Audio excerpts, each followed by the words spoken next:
right. I've got a different iPad today, and I just realized this has an auto off setting. Let me see if I can shut that off real quick. I don't know. I need somebody smarter than me up here. Take it to my car. Yep, Sarah's car could fix it. Wouldn't let us drive it while it was happening, but, you know. That is so funny. All right, well, I'm not going to quit worrying about it because I don't. Oh, there it probably is. Yeah, display and brightness probably. Auto lock, there we go. I don't know if that'll fix it or not. All right, moving on. Okay, Abby found something this week that she shared with me that I just had to share with you guys since we're going through Proverbs and studying through it.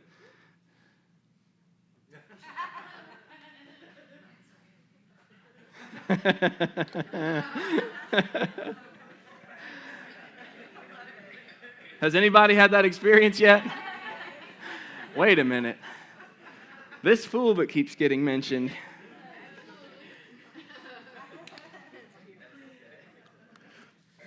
People on the live stream just see this. Just see the very bottom half of it. It's really funny, guys. Anyway. All right, chapter 12. Chapter 12. I can't believe we did skip 2 and we consolidated 2, so I guess we're only like 9 weeks. But still, this is by far the longest series we've ever done or thought about doing here, which is pretty cool. If I'm honest, my human side is like, oh, I'm going to run out, it's going to get repetitive, or I'm going to run out of things to talk about, or, and it's just crazy how, every chapter, it's just, there's something new, there's something to, it's God's Word just never gets old, y'all. That God's Word never, caps out, okay, yeah, somebody who repeats themselves too much. It's not like that, God's Word never runs out of originality and application into our lives, and I love that. So I don't know why I ever fear that sort of thing. But all right, Proverbs chapter 12, verse 1. To learn, you must love discipline. It is stupid to hate correction. Bam, right out of the gate. Here we go. To learn, if you are going to learn, you must love discipline. You must love correction. So let's talk about this for a little bit. Y'all are like, oh boy, it's going to be a long day. He's one verse in and he's already starting to talk about it. Yeah, that's how this chapter was a little bit. So what is discipline? Let's think about discipline. Because I think discipline and correction, I think it can embody a lot of things, and I want to get us thinking, broadly about this. I think in the context of this, we tend to think kind of, in the truest context, you think about, Proverbs being kind of like an elder to a younger, this conveyance of information, this, having this appreciation for, so you think correction, discipline, having an appreciation and a value for the corrective wisdom of somebody that has a deeper level of experience, right? Which, by the way, can I just say, is not necessarily an age-related thing. How many of you guys have had people that were older than you that you didn't need to learn their wisdom, or vice versa? How many of you guys have learned something from somebody that's younger than you? So it's not an age thing at all. And I think actually, if we really get a hold of humility, then we really gain a beautiful ability to learn from anyone in anything, even to the point of fundamentally, I can't agree with, or I can't go along with, or I find this person, but yet I can remain open-hearted enough that there still may be something I can learn from them. And so, I don't know why I went off on that. I'm sorry. So, okay, we have a traditional context of correction and discipline, like a passing of wisdom from an older, more, sage, seasoned kind of thing to a younger. But as I was thinking about this, I thought about other corrections and disciplines I've experienced in my life, and one of the most significant ones that came to mind that I didn't necessarily think about as discipline or correction was this: experiencing negative fruit from bad seed that I've planted. Just it not being protected from it, essentially. Being allowed to experience negative fruit growing from the seeds that I've planted.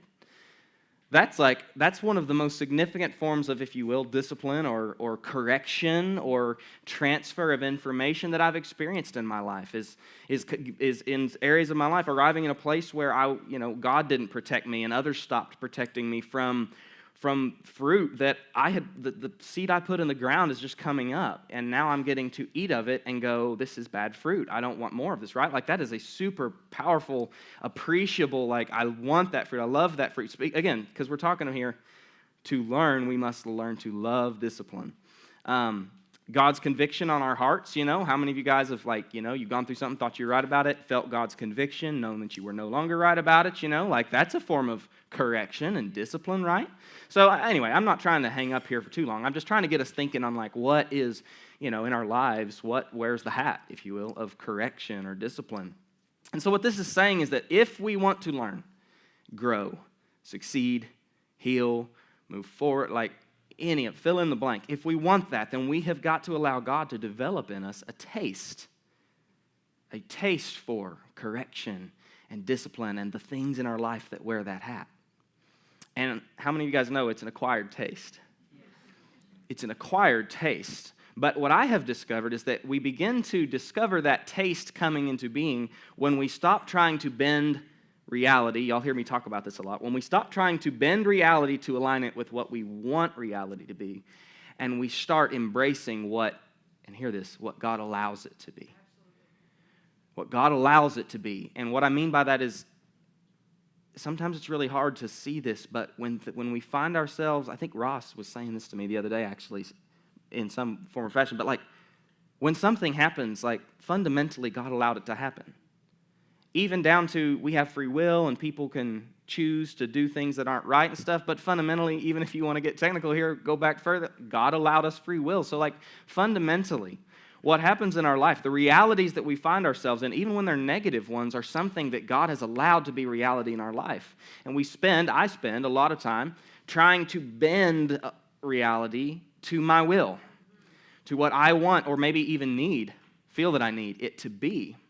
And what I want to tell you is that when you stop doing that and you start embracing, and as I said last week, learning to be able to, where is the good in this for me? Where is the good place for me to stand in this? How can I, if you will, carve out a good life and a good existence in the middle of this negative reality? When we start aligning with the reality God allows, what we will begin to find is we will begin developing a taste for all of these corrections. Why?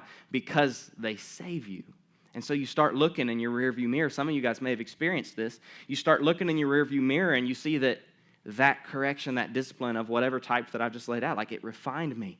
It changed me. You know what? Being allowed to experience that fruit fundamentally put me in a position where I was even able to receive what I received, and now I'm living in that.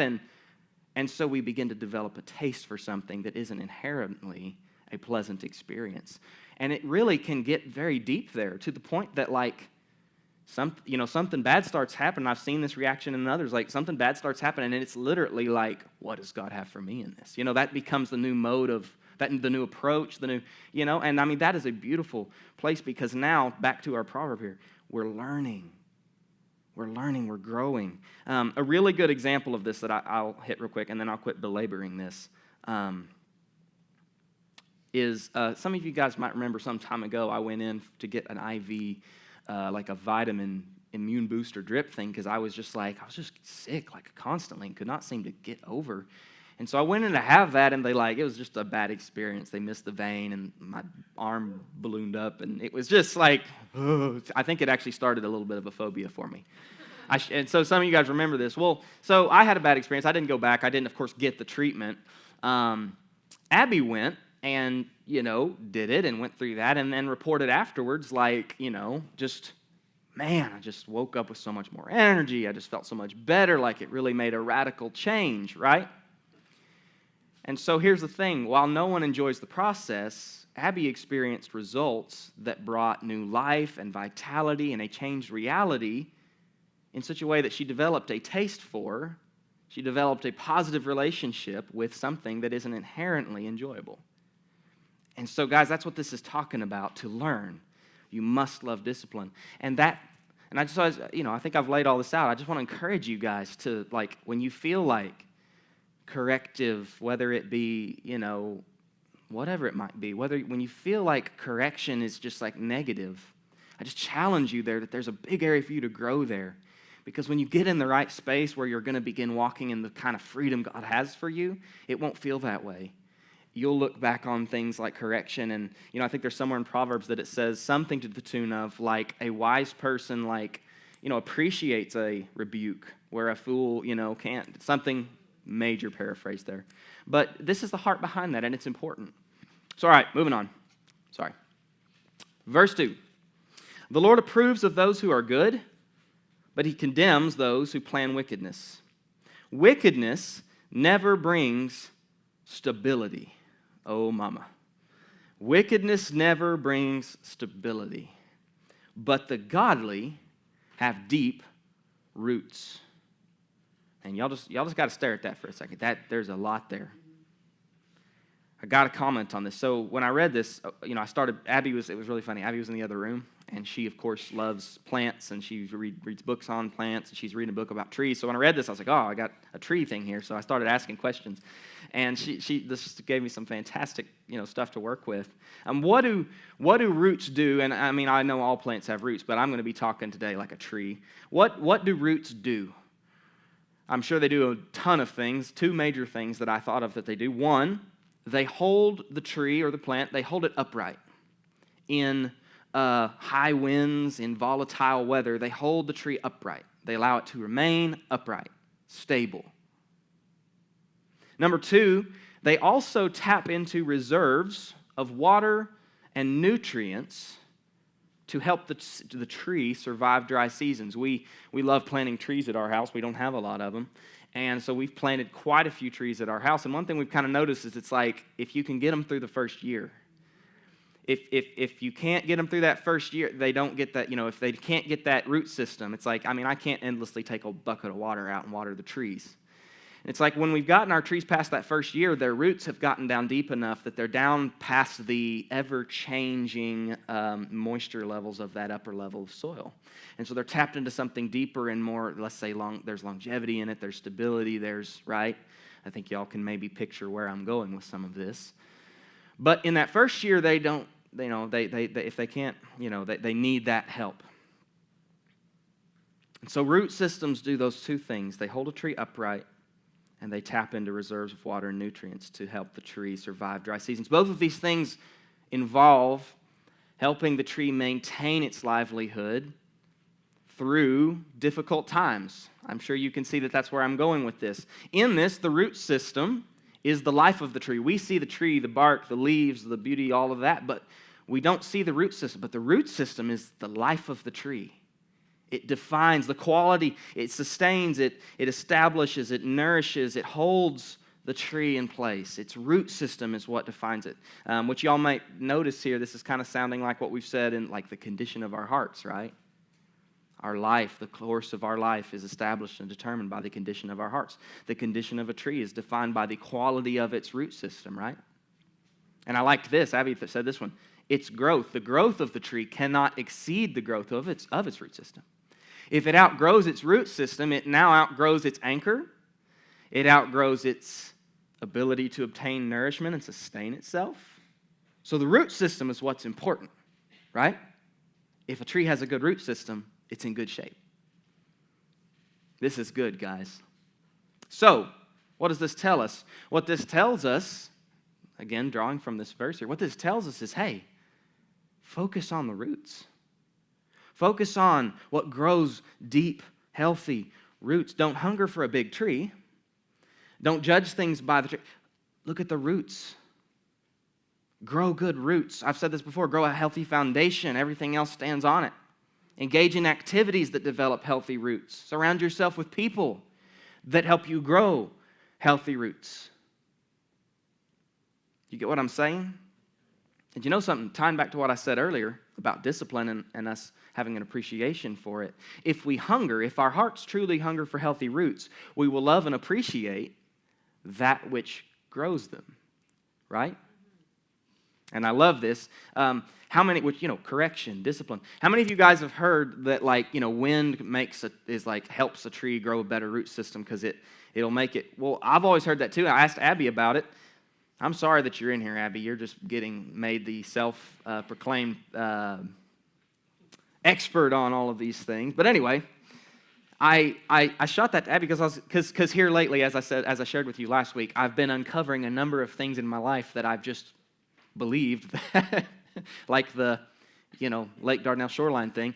So there's a healthier level of question about things now. So anyway, I've always heard this. I was like, before I preach on that, before I draw an example about the size of Lake Dardanelle shoreline in a sermon and make an absolute idiot out of myself. So I asked, and I love what she came back with out of her book or whatever. She probably looked it up, but she probably Googled it, let's be honest. But anyway, all plants grow deep. All plants try to grow deep. They're growing deep in search. And guys, y'all know that I'm drawing an analogy here, so go with me here. And here, this is really cool. All plants grow deep in search of nutrients. There's a search for sustenance. There's a search for meaning. There's a search for being defined. There's a search for, you see what I'm saying? All plants grow deep in search. But environmental stress causes a root system to grow not just deep, but it causes it to grow wide. It causes it to reach out beyond just this limited, narrow channel of search. Isn't that interesting? Environmental stress. So when I'm talking about environmental stress, it's through the lens of talking about correction and discipline and going through hard things and all these kinds of things. When we grow deep roots, how many of you guys in Sunday school, deep and wide, deep and wide? That's the first thing I thought about when I saw deep and wide. When we grow deep roots that aren't wide, that to me sounds like, and don't hear the wrong thing here, but that sounds to me like closed-minded, an incomplete and limited understanding because of a lack of exposure to things outside of what we've been exposed to, right? And in that, those things, because I was that way as well, significantly less stable. A taproot system is not particularly structurally sound. You ever pulled up a carrot? And so I believe in my heart what God wants us to have is root systems that aren't bound into each other and only deep and vested in one thing that defines us or whatever. And I think maybe we could go there and recognize that. Have you ever had where you had way too much of your root system attached to, let's say, a relationship or a particular quality that you feel you possess that defines you, or a particular role that you fulfill that is your grounding? Well, that to me would be a deep but not wide root system. And it's not stable. And it can offer limited nutrients. And in fact, we become then overly dependent on that source. When we grow deep, wide, healthy root systems, that looks like freedom to me. I'm not sustained. I'm not defined by any one square inch of soil here. I am rounded. You see what I'm saying? And I'm stable. I'm not leaning on something that doesn't need leaned on like that. So many things you could go into there. So I just want to encourage you guys, hunger to have deep, wide roots, and in that to recognize and appreciate the environmental stresses that causes us to have to do that. Because I'll tell you this, if you're never exposed to anything that challenges your belief system, never exposed to anything that challenges your mode of doing things or whatever, then there's never any reason to. Your system's working.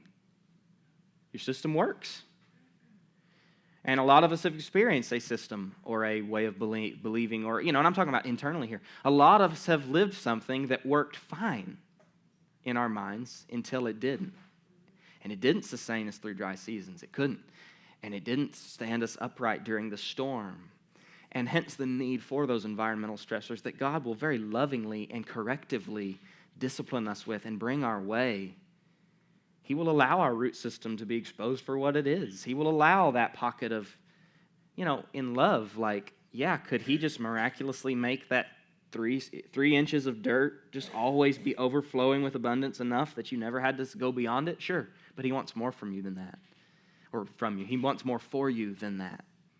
And so he will absolutely allow wells to dry up for us. He will absolutely allow things, the fruit of the seeds we've planted to come up in our lives. He will absolutely allow so that we can grow deep, wide root systems that not only sustain us. When we're talking about trees, the Bible talks about, Jesus talks about in his parable about the tree that then sustained other life, that produced fruit, that the birds of the air could come and build their nests in, right? That's the goal. Not for us to remain fragile, immature, overly dependent saplings. All right. I'm just repeating myself. I can see it in Abby's eyes. No, I'm kidding. The other day I was having a conversation, and she waited till I got all the way to the end, and then she did the little leg kick under the table type of thing, which I have been married now for, 7, 8 years, wherever we're at. And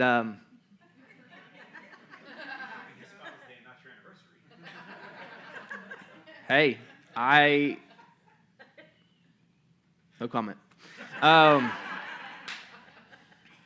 Anyway, 8 years of marriage, I know what that means, and I was like, oh, am I repeating myself? But then I was like, well, why did you kick me at the end?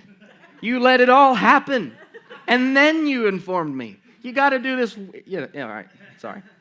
Just being funny. All right, verse 4. A worthy wife is a crown for her husband, but a disgraceful woman is like cancer to his bones. Guys, I can say that guys, your spouse is such a blessing, and I can tell you, if you see your spouse as your enemy, then that is some that is some environmental stress that God is allowing. That is some stuff God is allowing because it's not what it looks like for you. I would be willing to bet and assure you. And there's so much growth for you in the being exposed to that. And I just pray over you that the day can come where you look at your spouse and you thank God for those qualities that that God used to grow you, to expose you to, just so good. But also in this, I want to say, guys, be so careful who you do not flippantly. Man, that is such a big thing. That is such an important relationship that can be used for so much good, but it can also cause so much destruction. So most of you guys don't have spouses, and I just want to encourage you to be careful and cautious, to go slow with the individual you choose to allow into that space or invite into that space. Bring God into that so much, and watch for warning signs. Don't push past things. Don't push past your gut going, something isn't right here. Because I'm just telling you, man, never mind. I can't bring that quote to mind. Anyway, it's such an important thing, and it can be used for so much good, but it also can be so destructive. So I just encourage you with that. Sorry, moving on. I didn't even plan to talk about that. The paths of the godly are just. The advice of the wicked is treacherous. The words of the wicked are like a murderous ambush, but the words of the godly save lives. The wicked die and disappear, but the family of the godly stands firm. Stuff is generational. And so broken stuff is generational. We've all seen that.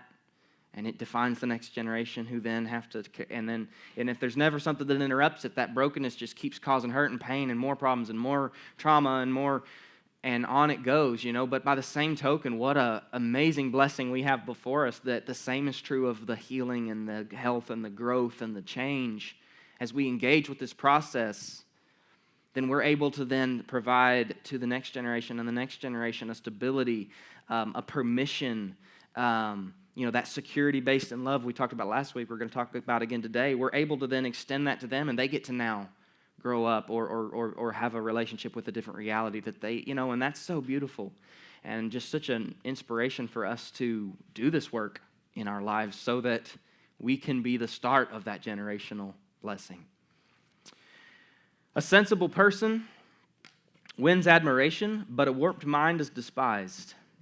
Better to be an ordinary person with a servant than to be self-important but have no food. Let me say that one this way. Better to be something than to look like something. Our culture is totally built around the way something looks as opposed to what it really is. And you can even see this, of course, y'all have heard me rail about social media many times. But like even like social platforms have been proven that like, hey, like they will overproduce a story, a fact, a whatever that isn't true way beyond one that is, because it sells. Well, why? This is not new to the world, because it sells papers, because that kind of stuff. Like all of that system. It's not built on what something is. It's built on what something looks like. And in fact, I'm not even sure a lot of that cares what something is, so much as what it looks like. And so I just encourage you guys, as it comes to how we look at ourselves, our status, people's impressions of value and all of that thing. Church can become this way. Church can become so, oh man, I've fallen prey to this, guys, at times. Like church can become way more about the way something is perceived or the way something looks like or whatever than it is about what it really, is built on and what it really, what the status and the culture of, what that's all. We can fall into this. And, I've spent so much time in my life. I've spent so much time trying to curate or try to, let me say just the control. I've spent so much time trying to control the way something looked, as opposed to focusing on what something is. And it's really easy. And let me bring up just a silly example of this. Like, as you start walking out your recovery, there are going to be people in your life, family, whatever, that don't see it as what it is, that don't necessarily see the change or the growth or whatever. And it can be really easy to be drawn into a need to, like, defend yourself or defend or like prove something to that. But like in that, and I say that to a lot of you guys that are like pursuing change and maybe your family's going to be supportive of it, maybe they aren't, I don't know. But I really encourage you guys to not really worry too much about the chatter out there regarding, and I'm not talking about like humbly offered, somebody bringing truth to you about something that you're not seeing. I don't mean that at all. That's not what I'm talking about. I'm talking about worrying about perceptions of what people think or what somebody thinks about what something is versus being focused on just growing what it looks like versus just focusing on growing what it is. Does that make sense? Focus on what something is. We're going to read one here in a minute. Matter of fact, let me check and see. It might be the next one. No, it's further down. I'll revisit this. But yet again, guys, I love that when I started preaching this, I was not going to preach about roots, but like I just saw it all throughout. Focus on the roots. If you focus on the roots, the rest is defined by that. Focus on growing what something is. Focus on the heart stuff. Don't try to fabricate works. Work on the heart. Focus on the heart. Verse 10. Got a little lost there. The godly take care of their animals, but the wicked are always cruel. A hard worker has plenty of food, but a person who chases fantasies has no sense. I want to just briefly hit on that there.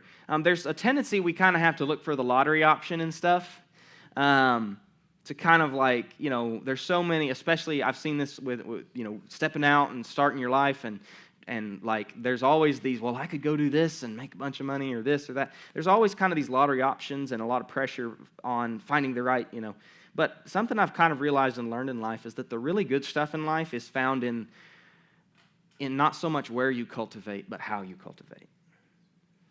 And there can be a lot of pressure to find the perfect job, to find the, obviously there's get-rich-quick schemes and there's like all this. But what I've really found is that the good stuff in life is in, again, not so much where you're cultivating, but how you're cultivating it. That consistency over time, that faithfulness through hard seasons. Pure Desire calls it durability. That durability of your intent. The durability of carrying something forward, the growth, the healing, the being committed to that path through the good times or the bad times. Like, that's really what the good stuff is built on. You will find more fruit growing. Because I remember I was counseling somebody one time regarding like, a career choice. And it was kind of like, well, like there are options you could go out into. But like really it's more about finding somewhere that like, hey, I like this. I feel healthy here. There's a good, stable place for me to be. And then being consistent over time. And I see a lot of us struggle with, we have the initial commitment part, but the consistency over time part is where we struggle with things, and there's always, well, I maybe should be over here, I maybe should be over there, but there really is something to growing in a place and growing there over time that really produces the good stuff in life. And so I encourage you guys, here we are again, play the long game, grow the roots. Now that I've started, I can't stop. All right, verse 12. Thieves are jealous of each other's loot. I love this verse. This just paints such a picture of the difference in this, like, security. Thieves are jealous of one another's loot. There's always fear in all of this, but the godly are well-rooted and they bear their own fruit. I love that picture. When we're in, and then we're getting down to where I'm going to be talking about, like, fear-based versus secure, love-based type of environments, and it's like, in those fear-based environments, we've always been, thick as thieves. That is not a correct statement. You know what I mean? We've all been thick as thieves with that. We've all lived some colorful lives and stuff, but that was not a place where there was any thick, healthy connection, right? There's always fear in it. There's always insecurity in it. There's always fear of, right? But the godly are well-rooted, and they bear their own fruit. I love that. The wicked are trapped by their own words, but the godly escape such trouble. In other words, when we learn these tenets and qualities of wisdom, how many of you guys have said something that you then found yourself trapped by? And you know something, as we begin to live out of these principles of wisdom, we just find that being the case less, just inherently. Like, I do not find myself in that position as much as I used to, simply because I'm living out of a better system. Wise words bring many benefits, and hard work brings rewards. Fools think their own way is right, but the wise listen to others. I kind of almost, don't do this, but I kind of almost want to tell y'all to look to the person to the right and say, listen to others. No, don't do that. Hey, let me put that one a little different. The fools think their own way is right, but the wise listen to others. I've talked about this last week. I'm going to talk about it here a little bit. If you live in a system defined by fear, like I've been talking about, if you live in a system that's totally built around fear and insecurity, you're trying to protect yourself, having to protect yourself, all this stuff, then you live under a great pressure to be right. Like, when I was younger, I was I was so afraid of being wrong because of fear of rejection. I wasn't afraid of being wrong because I just want to please God so much, and I feel so free in that. It wasn't that. I might have sold it as that, but it wasn't that, and it didn't bring that kind of life. It didn't bring that kind of fruit. The real reason I was so I need to be right was because I was afraid of the consequences, relational consequences, like all this stuff. I was insecure and afraid of the consequences of being wrong. And so for somebody to suggest that I was wrong in something was a big deal. Because so let me go back here. I've gotten off my notes. If you live in a system of fear, then there's a huge amount of pressure to be right in all things. But when you live in a system of love, for a person who is secure in that way, the idea or the suggestion that they could be wrong isn't threatening. And that's really awesome. Because now my heart is in such a more pure place with all of that, where, of course, I want to be right. Not because I'm afraid now, though, but because I genuinely want to walk that path. I love that path. Not because I'm afraid, but because of love. And in that place, if you suggest to me that I'm wrong about something, I have nothing to lose in that. I have nothing to fear in that. Because either you're not quite correct, in which case I don't have to be afraid of that. You're allowed to. Or you're right, and there's something for me to see, in which case I get to walk even more the path that I want to be on. So it's really a win-win. And so in that coming from that kind of space, I don't live in fear of that. And oh my goodness, how much more free and at peace life is when I don't have to go through life constantly afraid of somebody thinking that I might not be right about something in some way. You know what I'm saying? There's so much more freedom in that. Verse 16, very similar. A fool is quick-tempered, but a wise person stays calm when insulted. Something good here. So how? How many of you guys are really good at staying calm when insulted?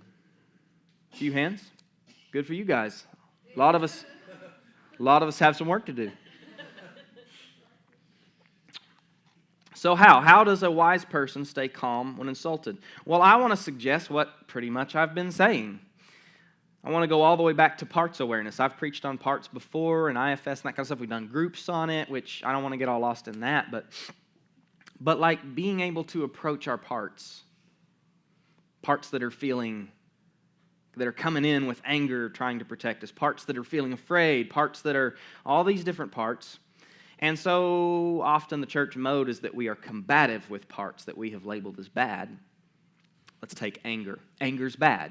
We shouldn't be angry. We should have control of ourselves. So we have a combative reaction to parts of us that feel angry or lose their temper or whatever. We have a combative, written out of the circle reaction to those parts, right? And we spiritualize that even as though that's what we're supposed to be doing, like we're waging this war against the flesh type of thing. When in reality, what I have found in my life is that as long as I was combative with it, I was just constantly at war myself. I didn't change anything by doing that. But as I began to develop the ability to be curious about those parts instead of combative, then I was able to approach those angry parts or whatever and recognize and even get so weird as to have conversations with them, to be like, why do you feel so angry there? What's behind that? What are you afraid of? Because what you'll find is that behind every one of these activated parts is fear, is an insecurity, is a trying to protect you from harm thing. So what I want to say is that is a wisdom. Developing an awareness of ourselves in that way, becoming self-aware and parts-aware and all of this, whatever language you want to use for it, whatever. It doesn't matter. Becoming self-aware, that is a wisdom. And so a person, what I see this verse saying is that a person who has done the work, actually I'm doing this backwards, let me do it the other way. A person who has not done the work and does not have that kind of awareness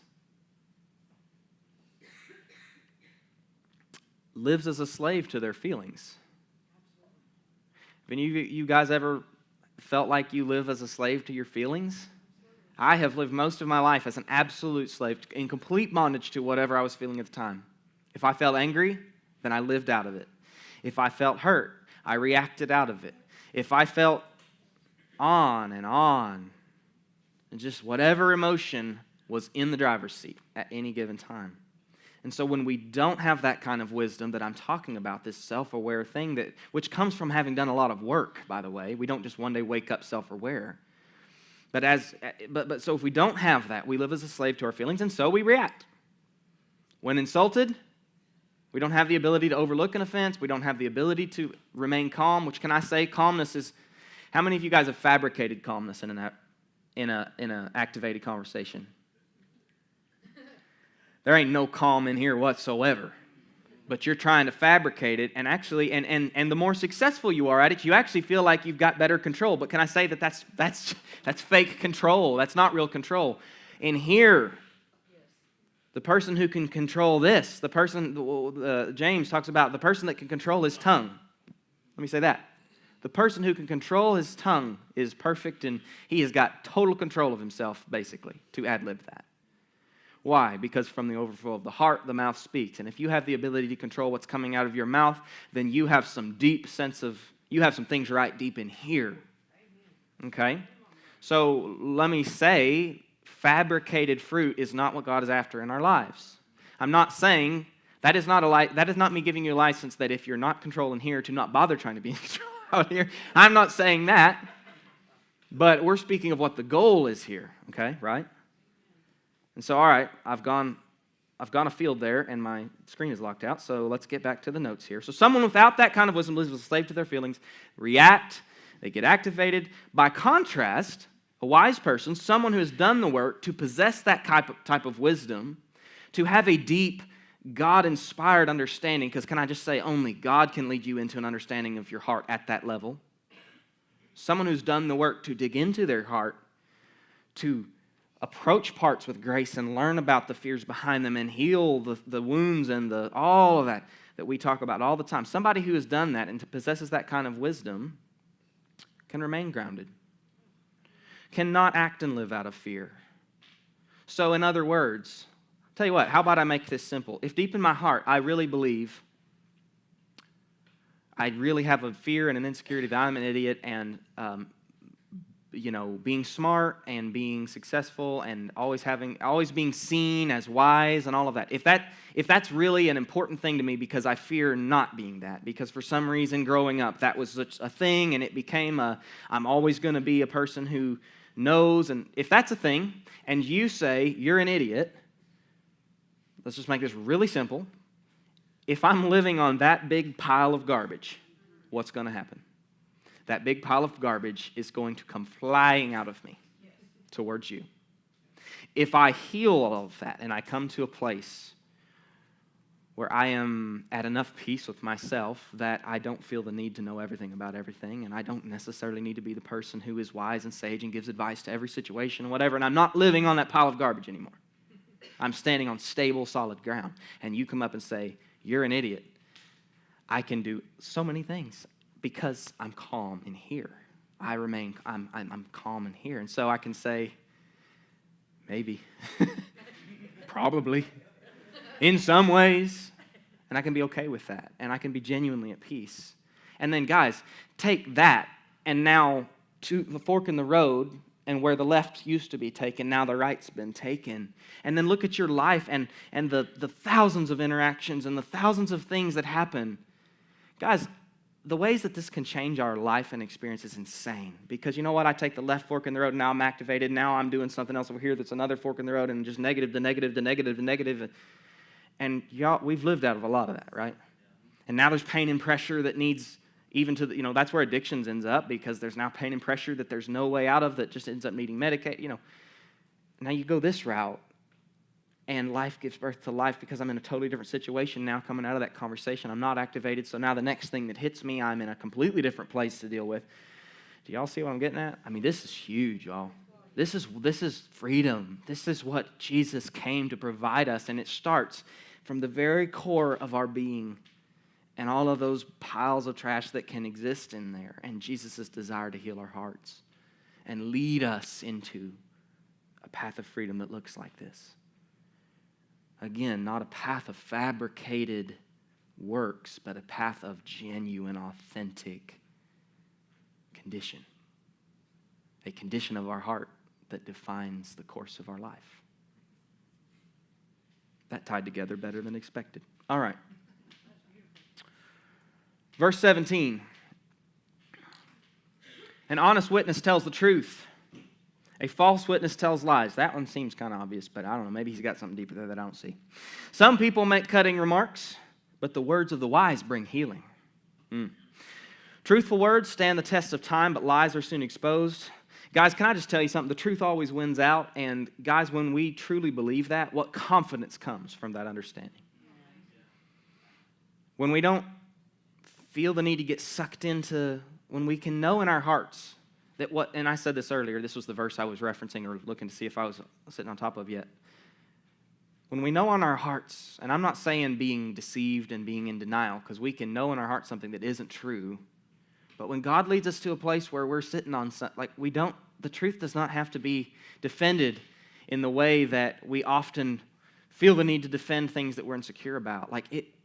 Time will tell it out. What something really is will be proved out over time, which is a calling for us to make sure that what really is built on truth, is built on a firm foundation, is built on the right things. That's the first part of this, is that call to us. But the second part of it is to stop trying to, again, fabricate the mask. Because what really is will be told, will stand the test of time. What really is, truth will stand, lies will fall. We don't have to feel a fear that, they're not seeing me correctly in this, and so I need to run around and fix that and whatever.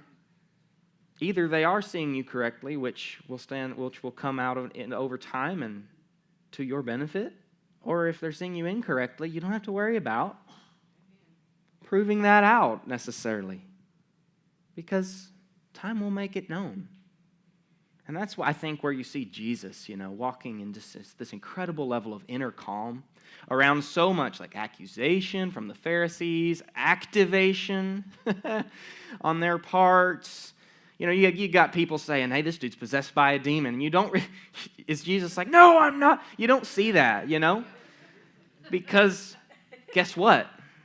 The truth is told out by time. And you know what it was? He didn't need to defend that because what was true is what? And in the end, the truth will win, just as love will win. Deceit fills the heart.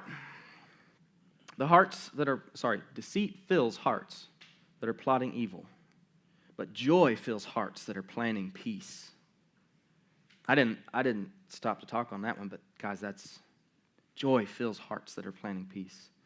No harm comes to the godly, but the wicked have their fill of trouble. The Lord detests lying lips, but he delights in those who tell the truth.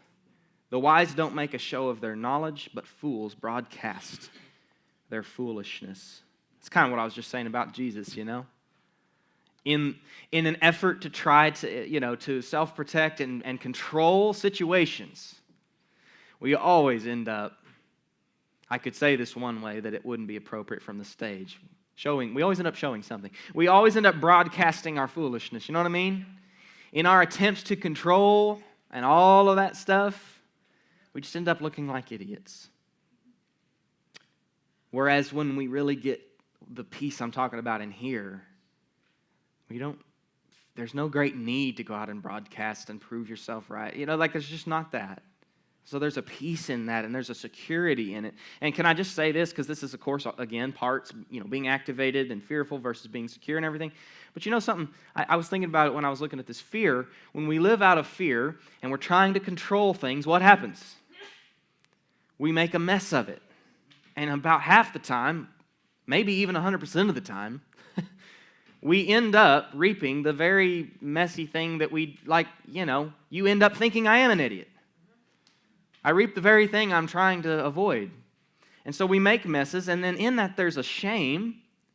We experience a shame, and then that shame leads to more fear. It's the cycle of fear and shame. One produces the other in greater quantities. Having shame leads to fear. Living out of fear inherently leads to experiencing, a greater degree of shame, which leads to, there's a cycle there, and I just want you guys to see that, where love breaks that cycle because love leads us to freedom and confidence and security. Is it raining? Oh, that's beautiful. That is fantastic. I love it. All right, verse 24. I'm going to finish out here. Work hard and become a leader. Be lazy and become a slave. Worry weighs a person down, and encouraging words cheers a person up. So let me say this to you guys today. I don't know who needs to hear it. I'm going to give you some encouraging words. We're going to be okay. You are going to be okay. Trust God with it, brother. Trust God with it, sister. I love you. It's going to be okay. The godly give good advice to their friends. The wicked lead them astray. Lazy people don't even cook the game they catch, but the diligent make use of everything they find. The way of the godly leads to life. Oh, I got to click y'all forward here. The way of the godly leads to life. That path does not lead to death. The end. The way of the godly leads to life. That path does not lead to death. I want you to know something. I don't know what it looks like in front of you. I don't know what chaotic madness you're dealing with. I don't know what fears.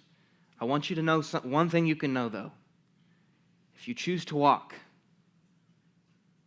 the path of the godly, which we all have our interpretation of that, and I'm not saying walking your interpretation of that will lead to life.